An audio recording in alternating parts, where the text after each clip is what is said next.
vaccine mula China ang unang posibleng mapa sa kamay ng Pilipinas sa Marso 2021. Ayon kay Vaccine Sec Carlito Galvez, malabong makakuha ang Pilipinas mula sa Pfizer sa first quarter ng 2021 dahil nauna na dito ang first world country.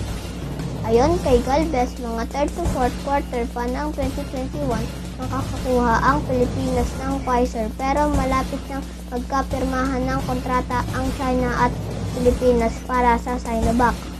Wala na anyang dapat ikatakot ang mga Pilipino sa bakuna galing China. Target ng gobyerno na makapagbakuna ng 3 milyong Pilipino sa Marso 2021 sa pangunguna ng frontliner.